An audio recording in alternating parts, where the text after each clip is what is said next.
Hi guys, welcome to my channel.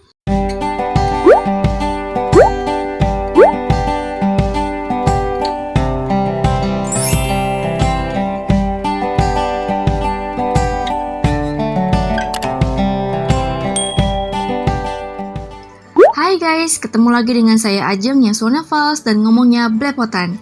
Guys, saya sudah buat akun donasi ya, karena banyak dari kalian yang minta saya untuk buat akunnya. Sebenarnya saya baru tahu guys ada yang beginian. Mana aja lu? Kalian bisa cek di kolom deskripsi ya guys. Sebelumnya, terima kasih.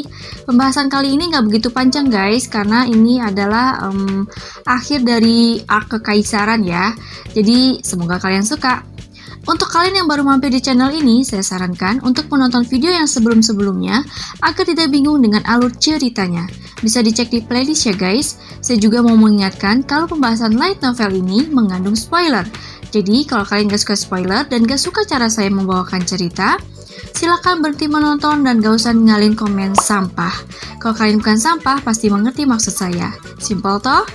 Pembahasan kali ini akan kita mulai dari chapter 398 sampai 400. Kalau kalian suka dengan gaya bercerita saya, jangan lupa pencet tombol subscribe, kasih like kalian, dan share ke teman-teman kalian ya guys. Tara, thank you. Cus. Di video sebelumnya, kita sudah bahas sampai Yowon yang sedang memperlihatkan ke-OP-annya pada semua orang, membuat jebakan Batman untuk ketiga Master Blade God 6 Martial.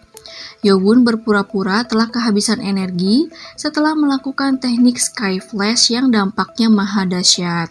Saat ketiga master merasa kesempatan emas telah datang, mereka menyerang Yowon secara bersamaan.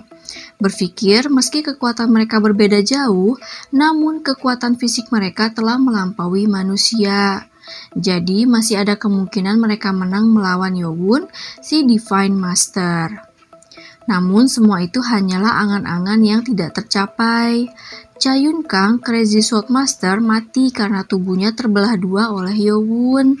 No Do Kyung yang berniat untuk mengorbankan dirinya demi Liwok bisa kabur dari tempat itu, terkena serangan kejutan listrik dari Yowon. Sedangkan Liwok sedang sibuk mau kabur. Pada akhirnya, Liwok memang berhasil kabur dari kastil Jin dan berhasil berlari dengan sangat cepat menjauhi kastil, sambil berpikir kalau dia pasti akan kembali lagi untuk menghancurkan kultus. Di saat Liwok sedang berlari dan ngedumel, tiba-tiba sebuah pedang api hitam menembus dada Liwok yang membakar organ dalamnya. Liwok menatap tidak percaya pada pedang yang menembus dadanya dari belakang itu. Liwok pun menoleh ke arah kastil yang sudah terlihat sangat kecil. Bagaimana bisa pedang api yang digunakan Yowon menembus dadanya begini? Sekitar 5 mil dari kastil Jin adalah pegunungan Bihyon. Banyak pohon berdiri pada puncaknya. Di antara pepohonan itu, ada seseorang yang sedang berdiri di puncak pohon pinus yang paling tinggi. Dia adalah seorang pria misterius yang mengenakan jubah hitam panjang dan topi bambu. Dia sudah berdiri selama setengah jam menatap pada suatu tempat dari kejauhan. Tempat itu adalah kastil Jin. Pria itu tidak sendiri, ada seorang pria lainnya yang menatapnya dari bawah. Seorang pria dengan perban menutupi wajahnya. Pria perban itu juga berusaha untuk melihat ke arah kastil Jin, namun dia tidak dapat melihat apa-apa dengan jelas karena terlalu jauh. Namun, pria perban itu yakin kalau pria bertopi bambu itu bisa melihat sesuatu di sana. Saat pria perban itu sedang mengira-ngira apa yang dilihat pria bertopi bambu itu, tiba-tiba terdengar suara keras. Brak!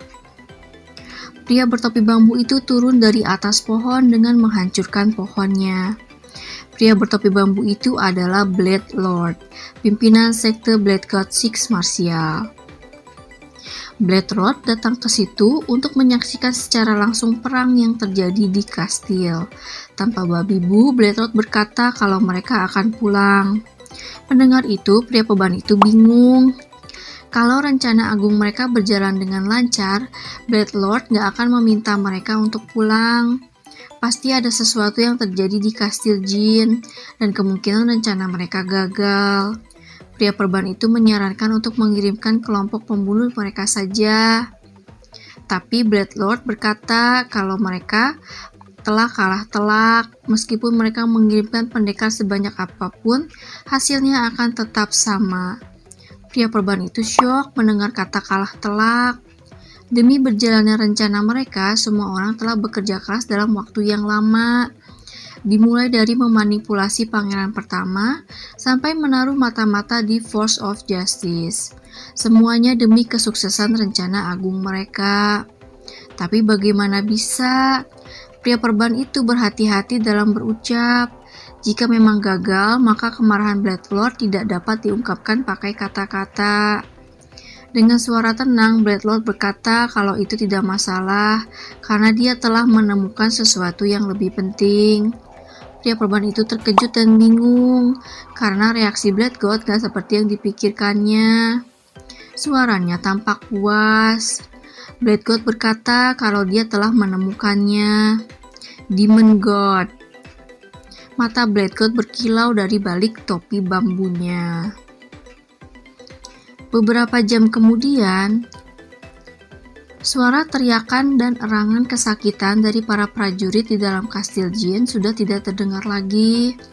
Di dalam kastil yang telah hancur karena perang yang terjadi, penuh dengan bau darah. Jumlah prajurit yang mati ada sekitar 600 orang, dan prajurit yang terluka ada lebih dari 1000 orang. Bisa dibilang itu adalah perang terbesar selama 10 tahun terakhir. Pemenang dari perang itu adalah aliansi Force of Justice dan Kultus Iblis. Yang selamat dari perang brutal ini hanyalah pimpinan dari Force of Evil dan organisasi Force of the Great Heaven. Para prajurit yang selamat berusaha untuk bunuh diri, tapi berhasil dicegah oleh prajurit Force of Justice. Force of Justice memang selalu mengincar Force of Evil.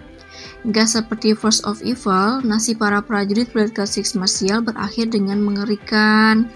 Dan itu bukan karena kultus yang tidak pernah memberikan pengampunan, tetapi karena para prajurit Blood God Six Martial yang berhasil ditangkap oleh kultus iblis, tiba-tiba kepalanya membengkak dan meledak dalam waktu yang bersamaan.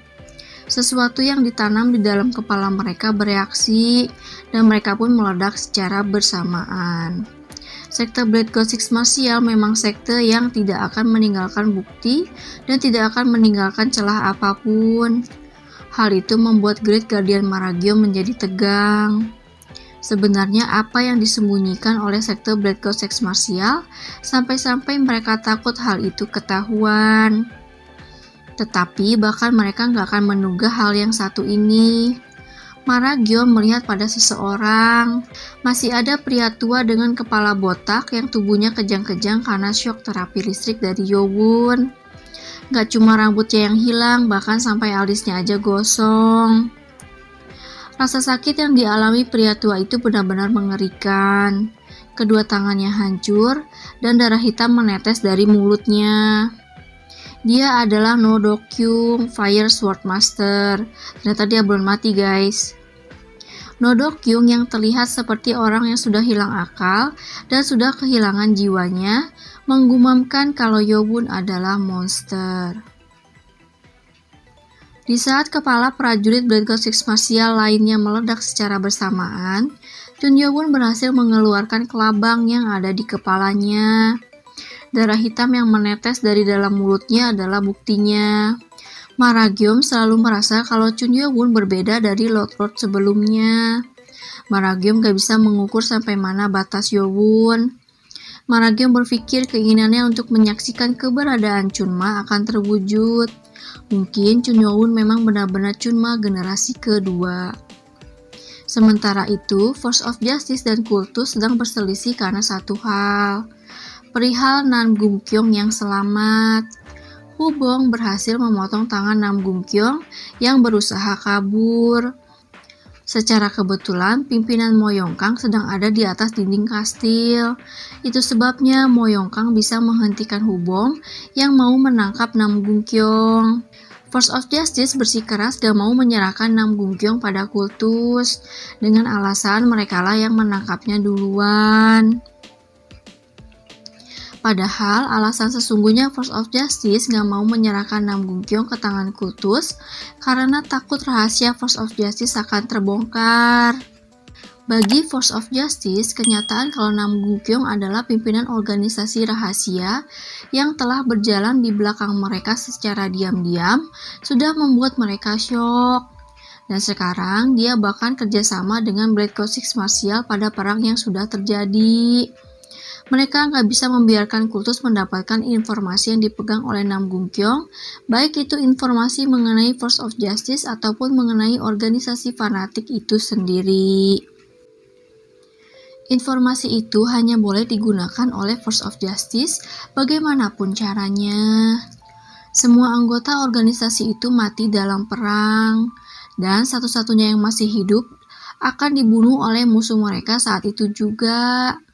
Mereka nggak bisa membiarkan hal itu. Di sini itu bagi mereka Hubong terlihat seperti akan membunuh Nam Gung Kyong ya guys. Dan bagi Hubong, Force of Justice terlihat seperti mengaku-ngaku kalau mereka lah yang menangkap Nam Gung Kyong yang sudah terluka. Hubong bertanya pada Nam Gung Kyong, bukannya tadi dia berusaha kabur karena satu tangannya sudah dipotong oleh Hubong. Nam Gung Kyong tanpa menatap Hubong menjawab kalau itu tidak benar. Hubong menjadi kesal. Jelas-jelas dia yang motong tangannya, tapi malah dibilang bukan. Hubong berkata dengan kesal, kalau bukan dia yang motong, terus kenapa ada bekas terbakar di bagian yang terpotong? Kalau bukan karena aliansi, dia pasti sudah membunuh Nam Gung Kyong. Nam Gung Kyong bersikeras kalau dia ditangkap oleh pimpinan Mo Yongkang dan Hong Pilwo. Nam Gung Kyong merasa canggung karena identitas aslinya sudah ketahuan Force of Justice. Tapi kalau dia harus ditangkap, dia akan memilih Force of Justice saja yang menangkapnya. Kalau Kultus yang menangkapnya, sudah pasti mereka akan menyiksanya untuk mengorek informasi darinya. Namun tiba-tiba Yowun ikut ke dalam perdebatan dengan berkata kalau Hubonglah yang mengalahkan Nam Gung Kyong. Dengan kemunculan Yowun, dua pimpinan Force of Justice menjadi tegang. Mo Yongkang dan Hong Pilwo sebenarnya takut menghadapi Yowun, tapi mereka nggak bisa membiarkan Nam Gung Kyong jatuh ke tangan Kultus. Hong Pilwo melirik pada Yimok untuk membantu mereka, karena rasanya lebih baik kalau pimpinan masing-masing faksi yang membicarakan persoalan ini. Nam Gung Kyong mengirim telepati pada Yimok dan berkata kalau dia meminta maaf atas apa yang sudah dilakukannya. Tetapi kalau dia jatuh ke tangan Kultus, maka rahasia Force of Justice akan terbuka. Dan hal itu nggak hanya membahayakan Force of Justice, tetapi juga keseluruhan Wulin. Alasan utama kedua pimpinan Force of Justice tadi melindungi Nam Gung Kyong karena mereka menerima pesan yang sama dengan Yimok. Perkataan Nam Gung Kyong ada benarnya. Akan sangat berbahaya kalau Kultus mengetahui rahasia Force of Justice. Sekarang saja sudah menjadi bukti kalau kekuatan Kultus Iblis semakin kuat. Mereka nggak bisa membiarkan Kultus semakin kuat, karena akan merusak keseimbangan tiga faksi besar. Setelah berpikir sejenak, Yimok pun memutuskan untuk tidak membiarkan Nam Gung Kyong ditangkap Kultus. Yimok berjalan ke depan dan berbicara langsung pada Yowun. Dia berkata kalau dia berharap Yowun bisa mengerti keadaan ini. Meskipun Hubong yang melukai Nam Gung Kyong, tapi kedua pimpinan Force of Justice lah yang menangkap Nam Gung Kyong dan mencegahnya agar tidak kabur. Jadi sudah pasti nyawa Nam Gung Kyong ada di tangan Force of Justice. Belum selesai Yimok ngomong, Yowun menghela nafas dan bersikap seperti menarik sesuatu. Tubuh Nam Gung Kyong mulai melayang dan tertarik ke arah Yowun. Yimok dengan sigap menangkap dan menahan Nam Gung Kyong tertarik ke arah Yowun. Dia merasa marah dengan sikap Yowun, tetapi Yimok terkejut dengan kekuatan Yowun. Dia berusaha keras menarik Nam Gung Kyong lagi, namun perbedaan kekuatan mereka terlalu besar. Pakaian Nam Gung Kyong akhirnya robek-robek dan dia tertarik langsung ke tangan Yowun. Nam Gung Kyong yang kepalanya berada di tangan Yowun menjadi pucat dan bingung harus bagaimana. Chun Yowun menatap Yimok dan para pimpinan Force of Justice sambil tersenyum sinis. Yewon pun berkata, tadi mereka bilang kalau Nam Gung-kyung akan menjadi milik orang yang menangkapnya. Dan karena Yewon benar-benar menangkapnya, jadi nyawa Nam Gung-kyung sekarang ada di tangannya kan. Jreng-jreng. Yimok dan pimpinan Force of Justice yang lain tidak bisa berkata apa-apa. Sekarang Nam Gung-kyung berada di tangan Yewon dalam arti yang sebenarnya ya guys, kan kepalanya dicengkram sama si Yewon. Sampai nggak ada seorang pun yang bisa protes.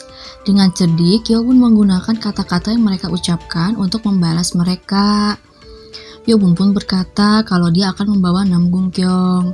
Setelah nggak ada yang menahannya, Yewon menyeret Nam Gung-kyung. Nam Gung-kyung menatap pada Yimok dan berteriak untuk tidak melepaskannya. Tapi Yewon menotoknya sehingga dia nggak bisa bicara lagi. Pimpinan ke-6, Pung Chong-won maju ke depan dan berbicara dengan Yewon.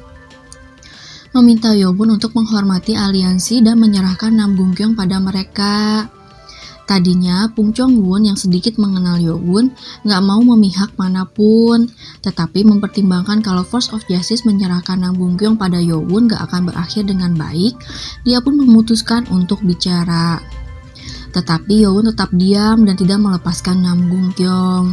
Pung Chong-won berusaha membujuk Yewon. Namun, Yewon bertanya pada Pung Chong-won, apa dia akan melepaskan orang yang ingin membunuhnya? Pung Chong-won gak bisa menjawab, karena memang benar Force of Justice terbelah menjadi dua sisi, dan sisi Nam Gung-kyung yang merupakan kepala dari organisasi fanatik, berniat untuk membunuh Yewon dan membantai kultus. Yewon menatap semua pimpinan Force of Justice dan berkata dengan dingin, menggunakan aliansi untuk keuntungan diri mereka sendiri adalah jalan keluar yang paling mudah. Pada akhirnya mereka hanya tidak mau Nam Gung-kyung jatuh ke tangan kultus. Jadi lu gak usah bawa nama aliansi gitu. Jun Yewon merentangkan satu tangannya, satu mayat yang tergeletak tertarik ke arahnya. Itu adalah mayat dari salah satu anggota organisasi fanatik yang kepalanya sudah pecah. Mereka tidak merasakan sakit ataupun merasakan emosi apapun. Mereka nggak akan mati kecuali kepalanya dihancurkan. Dengan dingin Yewon berkata, apa mereka takut kalau kultus akan menggunakan teknik yang mereka gunakan itu? Para pimpinan Force of Justice terkejut dan kelabakan. Yewon meneruskan, kalau memang ingin melindungi Nam Gung-kyung dari awal, bukankah seharusnya mereka membujuknya agar memihak mereka untuk menambah jumlah pasukan mereka? Anggota Force of Justice nggak ada yang bisa membalas perkataan Yewon, karena pada kenyataannya memang benar mereka nggak ingin metode di ekstrim martial body jatuh ke tangan kultus. Makanya mereka berusaha melindungi Nam Gung-kyung. Mereka ingin mencegah metode yang membuat manusia tidak bisa merasakan sakit dan emosi jatuh ke tangan kultus. Tentu saja Force of Justice akan mencoba teknik atau metode itu juga, tapi membayangkan kultus menggunakan metode itu saja sudah mengerikan. Gak ada satupun yang bisa merespon ucapan Yewon. Hanya Yimok yang berani bersuara dan berbicara dengan hati-hati pada Yewon. Yimok berkata kalau semua yang ada di kastil saat perang sudah tahu kalau metode itu sangat berbahaya. Jadi dia takut kultus akan menyalahgunakannya. Yimok berkata dengan sejujurnya tanpa basa-basi. Karena bukan hal yang aneh kalau ada faksi yang akan menyalahgunakan metode itu. Mendengar ucapan Yimok, Hong Pil-woo dan Mo Yong-kang menjadi kagum. Ini artinya kesempatan Yewon membawa Nam Gung-kyung akan hilang. Jae Lyong-un pun menambahkan, mereka khawatir ada penyalahgunaan tersebut. Jadi kalau Yewon nggak memiliki maksud untuk menggunakan dan menyalahgunakan metode itu, seharusnya nggak masalah kan kalau Nam Gung-kyung dihukum berdasarkan hukum Force of Justice. Para pimpinan Force of Justice yang lain merasa senang dengan ucapan Jae Lyong-un. Karena jika Yewon memaksa untuk membawa Nam Gung-kyung, itu artinya Yewon memang mau menggunakan metode itu untuk kultus. Pimpinan Force of Justice sudah merasa menang, karena mau gak mau Yewon harus nyerah untuk membawa Nam Gung-kyung. Memangnya dia bisa menunjukkan niat untuk menggunakan metode itu di hadapan pendekar Wulin. Apapun keputusan Yewon, Force of Justice lah yang akan dapat untung. Kalau Yewon memutuskan untuk menyerahkan Nam Gung-kyung pada mereka, jelas mereka akan bisa mempelajari teknik itu. Tapi kalau Yowon memutuskan untuk tidak menyerahkan Nam Gungkyong, mereka tinggal nyebarin gosip aja kalau kultus mencoba untuk menggunakan teknik yang berbahaya. Mereka mengira kalau Chun Yo-won tidak akan bisa berbuat apa-apa. Chun Yo-won yang sejak tadi diam saja hanya menggelengkan kepalanya. Melihat itu, Jae Ryong-un tersenyum lebar mengira rencananya berhasil. Chun Yo-won pun berkata kalau ucapan mereka ada benarnya juga. Mendengar itu, anggota Six Sword terkejut. Mereka mengira Yowon setuju untuk menyerahkan Nam Gungkyong pada Force of Justice. Jae Ryong-un mengira Yowon sudah menyerah dan mencoba keberuntungannya lagi untuk lebih menekan Yowon dengan berkata kalau Yowon kan telah dipilih oleh langit, jadi nggak mungkin kan Lord Chun memiliki niat jahat. Dalam hal kekuatan, tidak ada seorang pun yang bisa melawan Yowon. Itu sebabnya Jae Ryong-un menyerang Yowon dengan kata-kata. Saat Jae Ryong-un meminta pimpinan yang lain untuk membawa Nam Gungkyong ke sisi mereka, Yowon menghentikannya. Tunggu sebentar. Jae Ryong-un menjadi tegang. Memang kemungkinan Yowon untuk menemukan celah di kata-katanya tidak akan ada. Tapi bagaimanapun, Chun Yo-won adalah pendekar Divine Master yang membuatnya sedikit gemetar ketakutan. Chun Yo-won meminta pimpinan Force of Justice untuk menangkap pimpinan organisasi fanatik yang bernama Hoju. Force of Justice memang mendapatkan info tentang organisasi fanatik yang sampai saat itu tidak terlacak dari Yo-won. Berkat itu, Force of Justice mampu menemukan jejak para anggotanya sebelum Festival Perjanjian Non-Agresi atau Festival Dano. Namun, pria bernama Hoju dan satu orang lainnya tidak dapat ditemukan. Karena Nam Gungkyong memegang posisi sebagai pimpinan organisasi yang dikatakan kalau hanya dia saja yang pernah bertemu Hoju, Force of Justice mau menggunakan kesempatan ini untuk menanyainya. Jae Ryong-un menyadari maksud dari Yowon, intinya kayak barter guys. Jadi Yowon nyerahin si Nam Gungkyong dengan syarat Force of Justice harus bisa menemukan si Hoju ini. Jae Ryong-un dengan percaya diri berjanji akan menemukan si Hoju ini dengan mempertaruhkan nama Force of Justice. Yowon berkata kalau Jae Ryong-un harus menepati janjinya. Kalau gagal, kultus gak akan memanfaatkan Force of Justice yang akan menjadi ancaman untuk kultus. Artinya gua hajar lu kalau gak berhasil, kayak gitu. Wajah Jae Ryong-un menjadi masam pada ancaman itu. Jae Ryong-un pun menjawab tentu saja. Yowon pun berkata mereka bisa membawa Nam Gungkyong. Saat salah satu bawahan Jae Ryong-un mendekati Nam Gungkyong yang berdarah-darah, tiba-tiba sebuah pedang menembus kepala Nam Gungkyong. Celup! Tubuh Nam Gungkyong bergetar sesaat kemudian jatuh tergeletak ke tanah. Modar guys. Semua orang yang menyaksikan itu syok. Jae Ryong-un berteriak marah pada Yowon. Kenapa Nam Gungkyong malah dibunuh? Bukannya dia udah nyerahin ke mereka. Yowon dengan dingin menjawab kalau dia kan gak pernah bilang bakal nyerahin Nam Gungkyong dalam keadaan hidup. Semua orang menjadi gak bisa berkata-kata dengan ucapan Yowon yang memprovokasi. Mendengar itu, Hubong dan Six Sword tersenyum. Sangat tidak mungkin untuk Yowon menyerahkan sesuatu yang sudah menjadi miliknya ke tangan orang lain dengan sopan.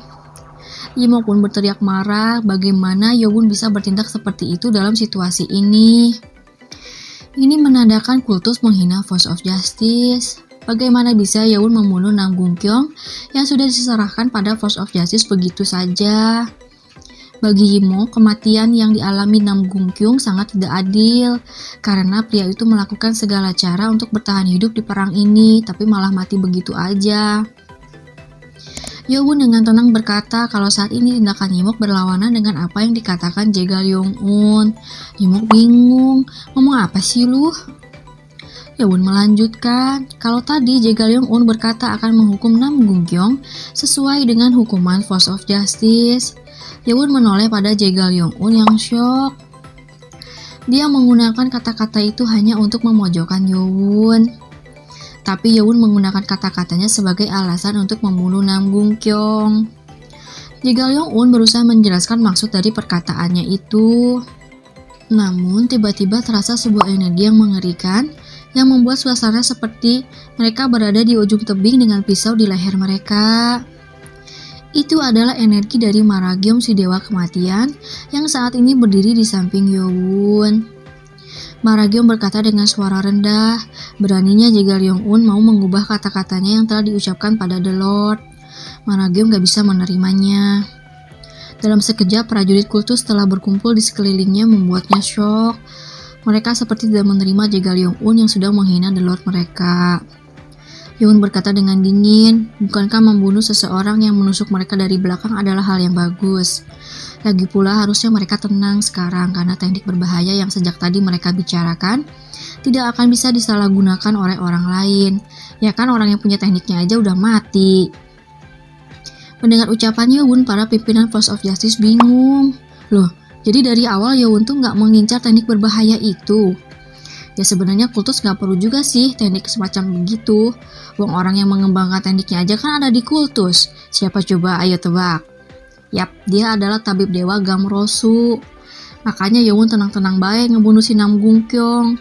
Tapi tentu saja Force of Justice kan nggak tahu kalau Gamrosu ada di kultus dan nggak tahu juga kalau Gamrosu lah yang mengembangkan teknik tersebut. Yang tahu kan cuman si organisasi fanatik itu kan, atau yang dulu tuh disebutnya Blue Sky Brotherhood, itu organisasi yang sama guys. Saat itulah Jegal Ryong-un menyadari tujuan Yowun yang sebenarnya. Dari awal Yowun gak peduli dengan teknik berbahaya Nam Gungkyong. Yowun hanya mau menemukan otak yang sebenarnya dari organisasi fanatik itu. Itu sebabnya Yowun membuat Jegal Ryong-un berjanji untuk mencari dan menangkap Hoju. Tetapi Yowun juga gak akan membiarkan Nam Gungkyong jatuh ke tangan Force of Justice yang bahkan baru tahu mengenai organisasi rahasia itu setelah diinfokan oleh Yowun. Intinya mereka dipermainkan oleh Yowun guys, supaya Yowun bisa mencapai tujuannya tanpa harus capek-capek nyari otak dari organisasi fanatik itu. Jegal Ryong-un menggigit bibirnya karena kesal. Mereka dari awal sudah berada di telapak tangan Yowun. Inilah The Lord Kultus Iblis saat ini. Tidak ada keraguan dalam setiap tindakannya. Mereka harus menerima kenyataan kalau Chun Yowun sangat berbeda dari The Lord yang sebelum-sebelumnya. Momentum. Saat ini, momentum sedang berpihak pada kultus iblis, terutama The Lord Chun Yowun yang seperti ombak yang melampaui kekuatan Wulin saat ini. Pimpinan utama Force of Justice, Yimok, menghela nafasnya. Keadaan Force of Justice saat ini tidak memungkinkan untuk melawan kultus. Pasukan mereka hanya tinggal sisa sedikit ditambah para pimpinan yang tidak terluka sama sekali. Sedangkan kultus masih memiliki 1.000 pasukan lebih. Tentu saja, meskipun jika keadaan kultus tanpa pasukan yang tersisa pun, kekuatan Chun Yowun sendiri sudah sama seperti 1 batalion pasukan yang tidak terkalahkan, karena dia sudah mencapai level bencana. Intinya, mereka nggak akan bisa menumbangkan Yowun dengan cara apapun yang mereka gunakan. Yimok menghela nafasnya lagi. Pikiran saat dia menginjakkan kaki di kastil jin ini tidak sama dengan apa yang dipikirkannya sekarang. Tadinya dia berpikir situasi Wulin akan berubah, dan hasilnya adalah kejayaan kultus iblis. Keberadaan Chun Yowun menjadi mutlak di semua tempat. Semua orang akan tahu kebesaran Yowun. Situasi saat ini sangat tegang karena pasukan kultus mengepung mereka. Yimok pun membuka suara. Semua pimpinan menatap pada Yimok. Yimok berkata kalau Force of Justice juga nggak ada niat untuk menyalahgunakan teknik yang dikembangkan oleh Nam Gungkyong. Dan Yimok mengerti dengan tindakan Yowun untuk membunuh Nam Gungkyong demi kultus iblis. Para pimpinan Force of Justice menghela nafas kecewa melihat pimpinan utama mereka memilih untuk mengalah. Pengakuan itu terasa aneh. Rasanya seperti pimpinan utama mereka yang hebat, salah satu dari 5 pendekar terkuat, bertekuk lutut di hadapan kekuatan luar biasa yang dimiliki oleh The Lord Kultus Iblis. Yimok merasa bersalah dan meminta maaf pada pasukan yang tersisa dan para pimpinan. Yimok dapat melihat kekecewaan di mata mereka, tetapi ini adalah pilihan yang harus diambilnya. Jika Chun Yowun memang benar-benar se-OP itu, maka akan sangat mustahil untuk Force of Justice bisa berdiri tegak jika ada gesekan sedikit saja dengan kultus iblis saat ini. Tentu saja nggak semua pimpinan kecewa. Wung Chong-hun dari klan Hwasan dan Hong Pil-wo merasa keputusan Yimok sudah benar. Memang sangat memalukan, tapi memang harus dilakukan. Bahkan ada pepatah yang mengatakan Pria terkuat sekalipun bisa menahan hal yang mengerikan daripada situasi saat ini. Memang jadi masalah kalau mereka membuang harga diri mereka. Mereka berdua bersimpati pada Yimok dan itu membuat Yimok merasa sedikit lega. Yimok menyatukan tangannya dan berkata pada Yowon, dia meminta maaf. Situasi mereka jadi canggung karena permasalahan Namgung Kyong. Dan Yimok meminta Yowon untuk berbicara empat mata dengannya untuk membahas masa depan aliansi. Yimok memperlihatkan postur sopan sambil menyatukan kedua tangannya. Yowon menatap pada Yimok dan mengangkat tangannya. Pasukan kultus yang mengepung mereka langsung menyingkir seperti nggak pernah ada dari awal. Melihat itu para pimpinan menjadi lega. Sementara itu, Yowon pun merasa lega. Dia sengaja menekan Force of Justice agar permasalahan itu selesai sampai di situ. Dia nggak ada niat untuk memutuskan aliansi dengan Force of Justice. Pada kenyataannya, kultus belum bisa menyingkirkan sekte Blood God Six Martial. Ditambah lagi Force of Evil ternyata bekerjasama dengan Blood God Six Martial. Jadi, kultus masih membutuhkan aliansi ini. Yowon pun tersenyum. Di tempat lain di Istana Naga, Kaisar sedang duduk di singgasananya, dan di bawahnya duduk Pangeran Zutaikan yang mendapatkan gelar putra mahkota sejak Festival Dano.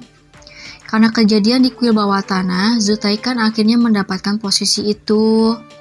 Ini adalah sesuatu yang membahagiakan untuknya. Namun situasi tertekan saat ini tidak bisa membuatnya tersenyum. Di tengah-tengah ruangan singgasana ada Komandan Utara Yongjo dan seorang kasim dari Westpir sedang berlutut di hadapan Kaisar. Di depan mereka tergeletak besi bulat dengan ukuran 2 kali kepala lelaki dewasa. Kaisar dan para pejabat lainnya terpana melihat benda bulat itu. Bagaimana bisa sebuah grup memiliki senjata yang terbuat dari bubuk mesiu yang seharusnya hanya bisa digunakan dalam kemiliteran kekaisaran saja? Ditambah lagi sepertinya bom itu lebih kuat dari yang mereka punya. Bahan peledak atau senjata apapun yang mengandung bahan peledak dilarang penggunaannya oleh istana. Hanya kemiliteran yang mendapatkan izin untuk menggunakan bahan peledak dengan pengawasan yang ketat, karena kan sangat berbahaya ya. Yang menjadi masalah di sini bukan kepemilikan bom, tetapi kenyataan kalau Blood God Six Martial telah menanam semua bom itu di tanah Kastil Jin. Apa mereka berniat untuk membunuh para pejabat dan pangeran yang hadir menggantikan Kaisar? Kaisar begitu marah sehingga memberikan perintah penumpasan sekte Blood God Six Martial. Sebetulnya, kultus iblis sudah menginfokan Kaisar bahwa merekalah yang akan mengurus Blood God Six Martial. Tetapi Blood God Six Martial telah melewati batas sehingga Kaisar tidak bisa diam saja. Komandan utama Baekjagi dan Komandan Selatan Yeonnamgun membawa 2.000 pengawal istana ditambah 10.000 pasukan menuju Kastil Jin. Untuk pertama kalinya sejak berdirinya kekaisaran, mereka mengumumkan perang pada salah satu faksi Wulin. Namun hanya dalam waktu beberapa jam saja, Baekjagi telah kembali untuk melaporkan situasi yang ada di Kastil Jin, sedangkan pasukannya masih ada di Kastil Jin. Kaisar penasaran bagaimana bisa Baekjagi kembali secepat itu. Baekjagi melaporkan bahwa sebelum pasukan mereka sampai ke Kastil Jin, para pemberontak dan mata-mata Blood God Six Martial telah dimusnahkan. Kaisar terkejut dan rasa penasarannya semakin menjadi. Dia memang telah meminjamkan jira pasukan kekaisaran pada Lord Chun, tetapi dia nggak menyangka kalau pembasmian itu selesai dalam waktu secepat ini. Baekjagi pun menceritakan apa yang terjadi di Istana Jin. Kaisar dan para pejabat yang mendengar cerita itu hanya bisa menganga. Saat Yongjo dan Kasim Westpir pergi menuju Istana Naga, masih ada para pejabat istana yang ditempatkan di Istana Jin untuk mengawasi situasi. Melalui merekalah Baekjagi dan Yeonnamgun mendengar keseluruhan kejadian di Istana Jin. Awalnya Baekjagi pun tidak percaya pada apa yang didengarnya. Dalam laporan itu disebutkan kalau Chun Yo-won telah melampaui level manusia biasa dan dikatakan bahwa dia sendiri yang paling banyak membantai para musuh. Dan itu bukanlah pertempuran melainkan pembantaian. Dan yang lebih mengejutkan, Chun Yo-won dapat terbang di udara dan membuat hujan pedang dari langit. Saat membicarakan tentang Sky Flash, Kaisar tidak mampu berkata-kata. Bahkan Baekjagi sendiri merasa takjub dengan kekuatan seorang Divine Master. Saat itu Zutaikan yang ikut mendengarkan laporan itu merasa bersyukur dia beraliansi dengan Yowon. Dia sadar kalau keputusannya sudah benar. The Lord Kultus Iblis Chun Yo-won adalah orang yang paling berbahaya untuk dijadikan musuh. Baek Jagi pun selesai melaporkan semuanya. Ruangan itu menjadi hening dalam sekejap. Para pejabat merasa simpati pada kaisar yang saat ini pasti merasa takut dengan keberadaan Chun Yo-won. Kaisar pun berkata dengan terbata-bata kalau nggak akan ada perubahan ajaran dan kepercayaan sampai dia mati nanti. Itu adalah fakta yang tidak bisa dibantah oleh siapapun. Waktu pun berlalu dengan cepat. Sebulan telah terlewati sejak festival Dano. Berita menyebar dengan cepat. Gak memerlukan waktu lama untuk kejadian di Kastil Jin menyebar ke seluruh Jianghu. Meskipun Force of Justice termasuk dalam aliansi yang memenangkan perang itu, tetapi kenyataan kalau kekuatan mereka dikalahkan oleh Kultus Iblis membuat mereka malu. Force of Justice berusaha menutupi kenyataan itu dengan mengumumkan kalau pertempuran di Kastil Jin Tongho adalah sesuatu yang telah direncanakan oleh Force of Justice dan Kultus Iblis untuk mengalahkan Force of Evil dan Blade God Six Martial. Tetapi kebenarannya nggak akan bisa ditutupi selamanya. Ada banyak saksi dari kepala klan-klan kecil Force of Justice yang menyaksikan kehebatan Chun Yo-won, The Lord Kultus Iblis. Saat kekuatan luar biasa Chun Yo-won menyebar, begitu pula dengan kenyataan kalau Force of Justice dipermalukan pun tersebar. Force of Justice berusaha menyanggahnya, namun konsekuensinya tidak dapat dihindari. Di tempat lain, di Kastil Gunung Selaksa Kultus Iblis, seorang pria parubaya berambut pendek sedang meminum sesuatu di tempat tidurnya. Dia adalah The Lord sebelumnya Chun Yu-jong. Setelah koma selama sebulan, dia akhirnya sadar. Tubuhnya sangat kurus karena tidak pernah bergerak selama sebulan. Namun efek dari teknik blood revision art telah hilang dari tubuhnya dan semangatnya telah kembali. Di sebelahnya ada seorang pria parubaya dengan pakaian berantakan dan penutup mata sebelah. Sudah 3 hari Chun Yu-jong sadar, namun kondisinya masih lemah, jadi membutuhkan waktu 2 hari sampai Sukmeng bisa menemuinya. Sukmeng telah menceritakan seluruh kejadian selama ini pada Chun Yu-jong. Ingatan Chun Yu-jong setelah pertempuran terakhir dengan Blade God Six Martial hanya sepotong-sepotong saja yang gak jelas, jadi dia kayak gak inget gitu guys. Dia sama sekali gak bisa mengingatnya. Chun Yu-jong meminta Sukmeng untuk melanjutkan ceritanya. Saat itu mereka sedang membicarakan tentang Yo-won yang sekarang sudah menjadi The Lord yang baru. Banyak hal yang telah berubah selama dia tidak sadarkan diri. Saat ini Yo-won sedang sibuk dengan urusan akademi. Chun Yu-jong gak percaya kalau sekarang Provinsi Henan telah berada di bawah kekuasaan kultus. Chun Yu-jong bertanya apa Force of Justice menyetujuinya. Sukmeng berkata mereka gak punya pilihan lain selain setuju. Sambil menyebarkan Sky Demon Order yang saat ini menjadi ajaran dan kepercayaan kekaisaran. Kekaisaran juga membangun cabang kultus gak hanya di Istana Kaisar, tetapi juga di ibu kota. Tentu saja Force of Justice gak setuju. Namun, karena itu perintah Kaisar, mereka terpaksa menerimanya dengan alasan mereka menghormati Kaisar dan juga aliansi. Sebenarnya bukan karena itu saja, dengan musnahnya organisasi fanatik, Force of Justice kehilangan hampir 30% kekuatan mereka. Dan kalau mereka memutuskan aliansi dengan kultus sekarang, mereka akan dikelilingi oleh musuh, termasuk sekte Blade God Six Martial. Semua itu bisa terjadi karena Chun Yo-won sudah memperlihatkan kekuatannya yang luar biasa dan menunjukkan kalau tidak ada seorang pun yang bisa mengalahkannya. Sejak perang itu, Force of Justice menyadari kalau mereka tidak punya kesempatan untuk mengalahkan Chun Yo-won. Itu sebabnya meskipun merasa terhina, mereka tetap menerimanya. Kenyataan bahwa Yo-won saat ini telah mencapai level Divine Master membuat Chun Yu-jong shock. Chun Yu-jong berkata sepertinya gelar 5 pendekar terkuat seburin miliknya harus diserahkan pada Yo-won. Namun Sukmeng berkata kalau Yo-won memang sudah mendapatkan gelar itu karena perang di Kastil Jin. Chun Yu-jong terkejut, karena hal itu belum pernah terjadi sebelumnya, di mana gelar 5 pendekar terkuat diberikan pada pendekar seusia Yo-won. Jadi dia yang paling muda guys di antara 5 pendekar itu, kan baru 20-an usianya. Setelah mendengar berita itu, Sukmeng sebagai guru dari Yo-won merasa sangat bangga. Chun Yu-jong merasakan perasaan aneh.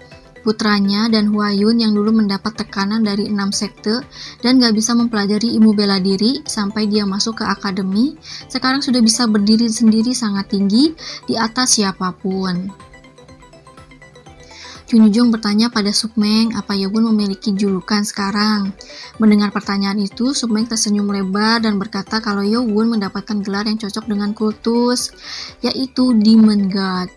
Gak peduli Yewon the Lord atau bukan, para pengikut kultus memang sudah menganggapnya sebagai demon atau iblis. Namun karena aksinya yang kejam di perang kastil Jin, semua orang memanggilnya God atau dewa. Jadilah Demon God. Chun Yujong takjub mendengar ucapan Sukmeng, bukan karena nama julukannya, tapi karena Yewon mendapatkan julukan yang sama dengan yang diberikan pada Chunma. Bersambung! Cut! Sorry ya guys, saya tutup sampai sini. Jadi ini adalah chapter penutup arc Kekaisaran ini ya guys. Berikutnya kita sudah memasuki arc yang baru, yang lebih seru lagi, di mana Yewon bakal terus naik level sampai ke level Heavenly Master. Bagaimana ceritanya? Ikuti terus video saya ya guys. Bisaan aja si Ajeng. Sampai jumpa di video berikutnya ya guys. Bye bye. Assalamualaikum.